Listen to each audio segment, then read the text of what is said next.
As I mentioned at the outset, every book has its own distinct body of data, breakthroughs, and technology specific to that book. And if we've already covered the reactive mind from Dianetics 1948 through 1950, as well as the next discovery of theta and the components of life as ARC, the next is every bit a milestone, even if not so widely known to Scientologists.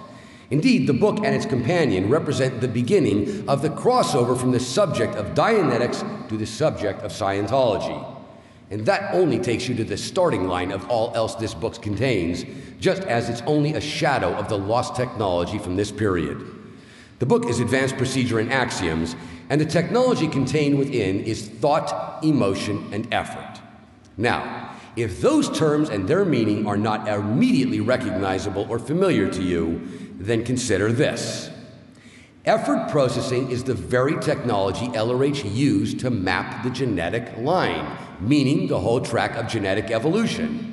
It's also the technology to get rid of disabilities, and so filled a barrel in the reception room of the Wichita Foundation with discarded eyeglasses. And if you think lack of knowledge of this old tech hasn't relegated it to the category of historical, why then don't you see it in use?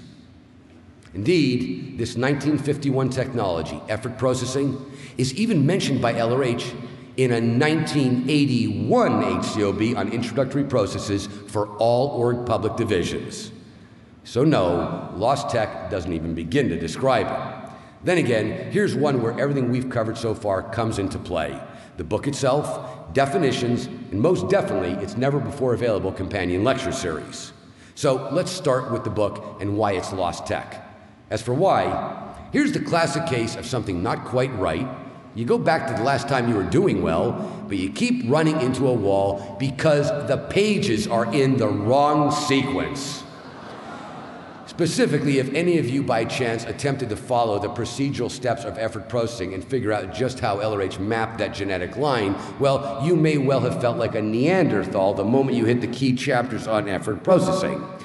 Why? Because there was no key chapter on procedure. Yes, LRH wrote a chapter entitled Effort Processing, but an editor with the brain of a shellfish inserted it into the previous chapter. In other words, two separate chapters were jammed together, with the second page of the first chapter becoming the last page of the second. And while they were good enough to insert a paragraph break, the concepts didn't quite connect.